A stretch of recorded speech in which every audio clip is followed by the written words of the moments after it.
Hello students, welcome to the lecture on discipline and grievance in industry, and after the lecture we will be able to learn the following objectives. Define the meaning of discipline, describe the studies on problems of discipline, explain the meaning of grievance and define counseling, explain the concept of mentoring.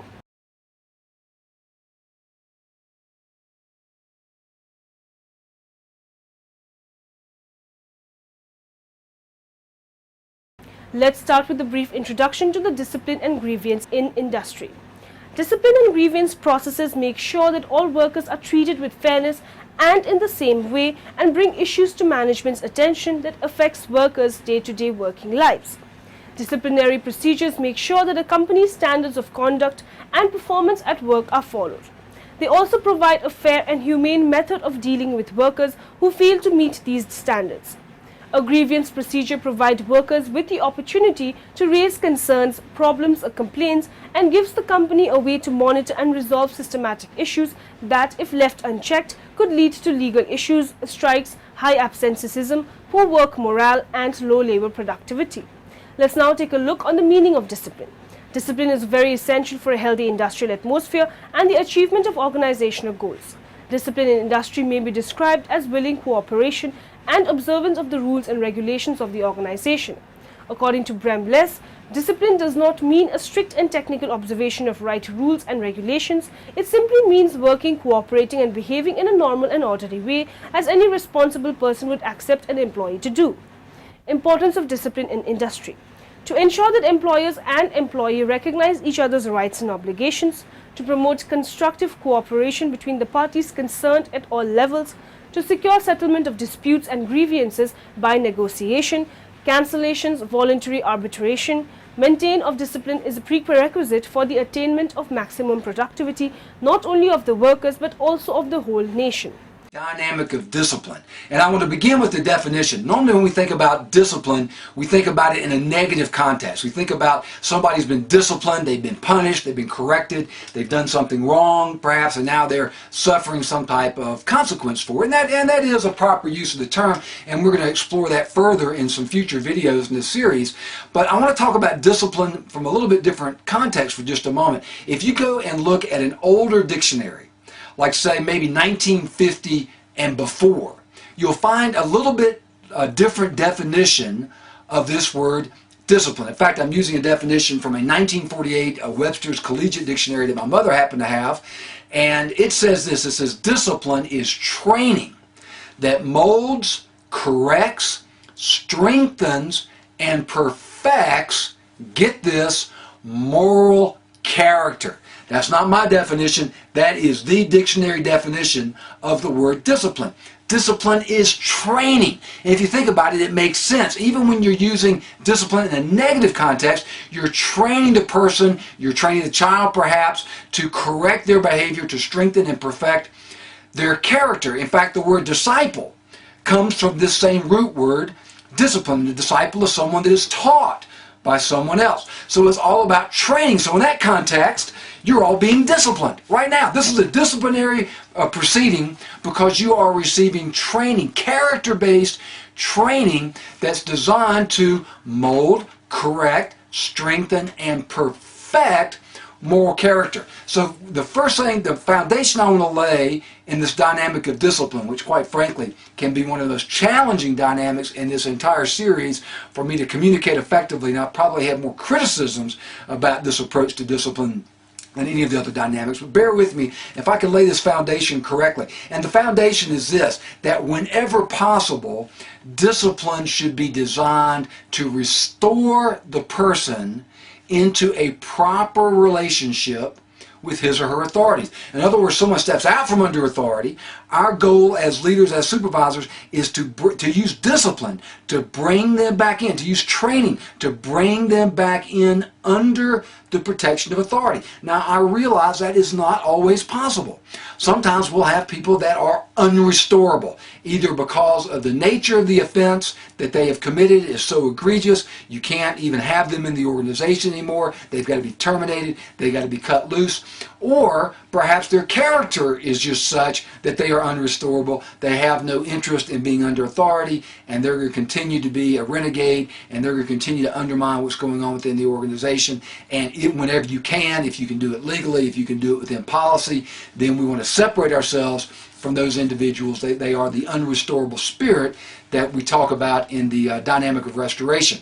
But whenever possible, our goal should be to restore them into that proper relationship if that is possible. So discipline takes on this context of training with a character-based definition dealing with the internal motivation of the heart and our external relationship with our authorities. Let us understand the studies on problems of discipline. The AD method is a procedure for systematic introduction of improvements and the elimination of problems and errors. On the system and process level, the AD method is used as a tool for continuous improvement as corrective measures to remedy minor or major non-conformities. The AD procedure is a team-oriented process coordinated by the AD problem-solving coordinator. Step 1. Define the problem. Most importantly, if you are not able to identify the problem clearly, that is in itself a problem. Problem is generally defined as a negative deviation from target. Step 2 is containment action. This includes action taken to eliminate the non-conformity and the actions taken to contain the parts not reaching customer.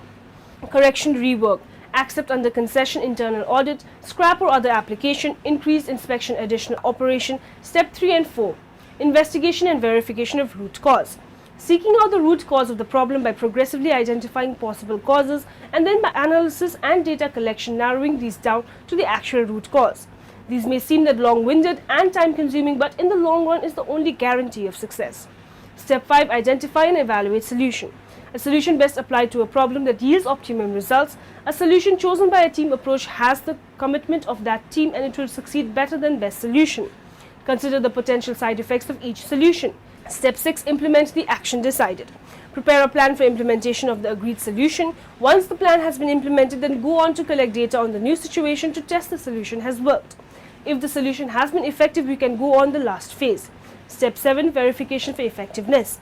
Verify the action taken and record the results of action taken. Step 8. Prevent recurrence. Make changes permanent by changing procedures. Follow up every change to stop pressure to revert. Make sure that any changes needed elsewhere actually happen. Keep track of the improvements and display the results. Make the new way of operation attractive to everyone. Here we will understand the meaning of grievance. The grievance procedure is one of the more important instruments available for employees to express their dissatisfaction. It is also a means available to management to keep a check on relevant diagnostic data on the state of organization's health. The term grievance has been defined by different researchers in different ways. Mondi and Noe defined grievance as employees' dissatisfaction or feeling of personal injustice relating to his or her employment. Keith Davis defines grievance as any real or imagined feeling of personal injustice which an employee has about the employment relationship. The nature of the grievance. A grievance may be submitted by workers or several workers in respect of any measure or situation which directly affects or is likely to affect the conditions of the employment of one or several workers in the organization. The International Labour Organization (ILO) classifies the grievance as a complaint of one or more workers with respect to wages and allowances, condition of work and interpretations of service stipulations, covering such areas as overtime, leave, transfer, promotion, seniority, job assignment, and termination of service. The ILO works equally closely with international organizations with a mandate in the field of commerce, finance, economy, human rights, and development, as with regional organizations such as the EU, to promote an integrated and coherent approach to decent work and fair globalization. The causes of grievance. The behavior of supervisor peer groups can cause grievance. The improper division of work among employees led to employee grievance. The negligence of one's efforts towards the organization. The autocratic organizational environment can cause grievance. The implementation of personnel policies is not intended policies, it well leads to grievance. Let us now take a look on counseling. Counseling is a professional relationship that empowers diverse individuals, families and groups to accomplish mental health, wellness, education and career goals. Counseling is a service offered to the individual who is undergoing a problem and needs professional help to do it. According to Willie and Andrew, counseling involves two individuals, one seeking help and the other a professionally trained person, help solve problems to orient and directing towards a goal. Need of counseling. Counseling is an integral part of an overall program of guidance. Counseling is a specific process of assistance extended by an expert in an individual situation to a needy person. The objectives of counseling: understanding the self, making impersonal decisions, setting achievable goals which enhance growth, planning in the present to bring about desired future, effective solutions to personal and interpersonal problems. Types of employee counseling. Directive counseling. This type of counseling mostly does the function of advice, reassurance, and communication. It may also perform other functions of counseling. The directive approach works best for uncomplicated situations such as consistent tardiness or failure to meet work quotas. Non-directive counseling. In non-directive counseling, the employee is permitted to have maximum freedom in determining the course of the interview. It is the process of skillfully listening and encouraging a counselee to explain troublesome problems, understand them, and determine appropriate solutions. Participative counseling. Participative is a counselor-counselee relationship that establishes a cooperative exchange of ideas to help solve an employee's problems. It is neither wholly counselor-centered nor wholly counselee-centered. The methods of employee counseling. Desensitization. This method can be used to overcome avoidance reactions so as to improve the emotional weak spots. Catharsis. It is an important technique as a means of reducing the tensions associated with anxiety, fear, hostility, or guilt. Catharsis helps to gain insight into the ways an emotional trauma has been affecting the behavior.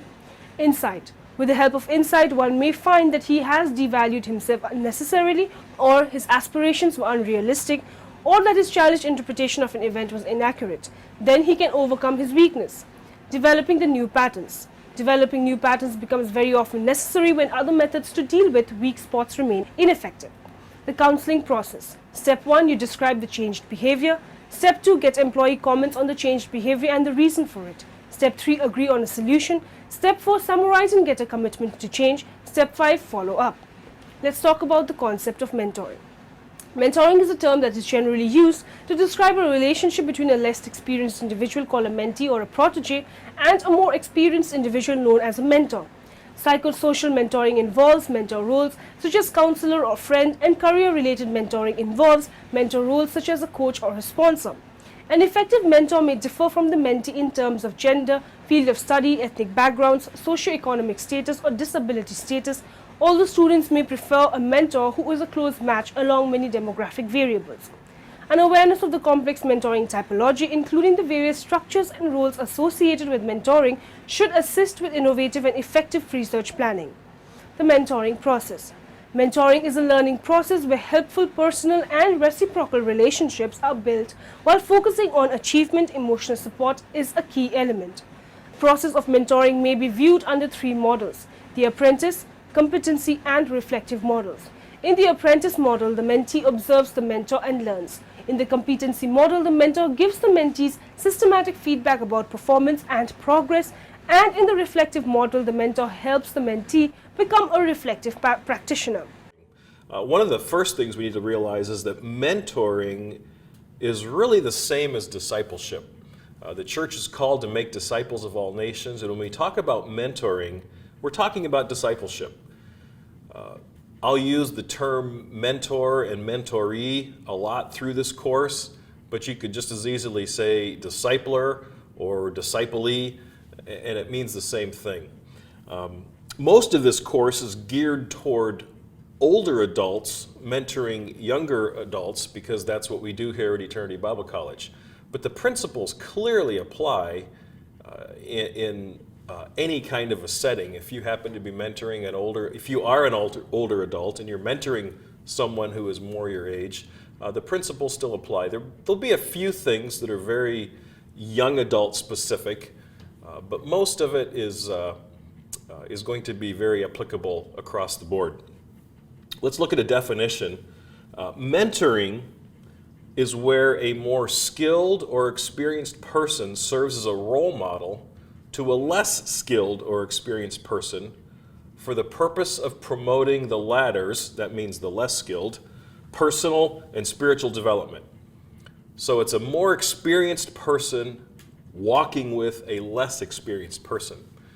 Generally speaking, in this context, we're talking about spiritual development, life development. It could include professional skills or ministry skills, but mainly we're talking about character and Christ-likeness and spiritual life issues. The term mentor comes from the world of Greek mythology. Ulysses entrusted the care of his son Telemachus to a man named Mentor. Mentor was a wise, older sage, and while Ulysses was off fighting his battles, he entrusted the care of Telemachus to Mentor, who taught him not only in book learning, but also in the wiles of the world, as they put it. Mentoring and discipleship can look a lot of different ways, and that's one of the points I want to make here too, is that mentoring is not a one-size-fits-all. I've talked to mentors who've said, oh, I can't do that. I'm not that kind of person. But the reality is, if you are an older person, you have something to offer someone who is younger. Mentoring does not come in a one-size-fits-all package. Mentors and mentoring are as unique as the individual relationship. So keep that in mind. Let's look at some scripture. Paul was an amazing mentor to so many. Timothy, Barnabas, Onesimus, just to name a few. He summed up his theology of mentoring in 2 Timothy 2:2 when he said, "And what you have heard from me in the presence of many witnesses, entrust to faithful men who will be able to teach others also." There we see 4 generations of Paul learning, passing on, so that others can pass on what he's learned. He certainly has mentoring in mind in Philippians 3:17 when he says, "Brothers, join in imitating me and keep your eyes on those who walk according to the example you have in us." That is mentoring. And of course, Jesus was the perfect model and example as he mentored the 12 over the course of 3 years. So much has been said about that relationship, and so much more could be said. But I just want to draw out one point from the life of Jesus and how he discipled his disciples, and that is he lived life with them. And what we see there is that you can't mentor someone by an hour at a Starbucks every couple weeks. You need to live life with them.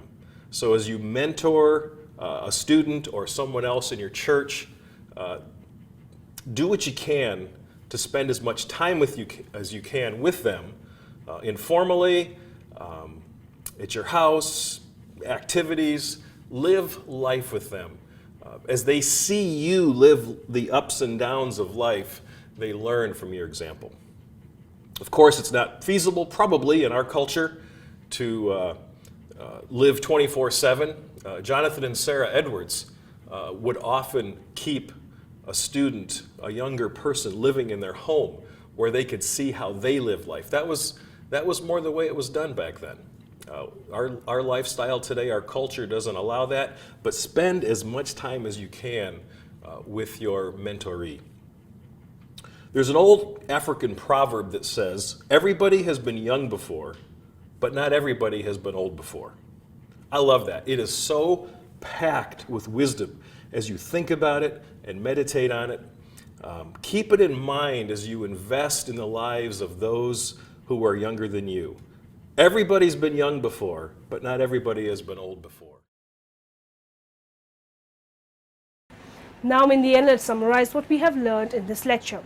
Mentoring is a learning process where helpful personal and reciprocal relationships are built while focusing on achievement. Emotional support is a key element. In the competency model, the mentor gives the mentee systematic feedback about the performance and the progress. Methods and the techniques of counseling change from person to person and from situation to situation. Non-directive counseling works best for more complicated performance issues such as personal conflicts, communication difficulties, or changes in behavior caused by problems outside work. The term grievance varies from company to company, which would include any discontent which affects the organizational environment.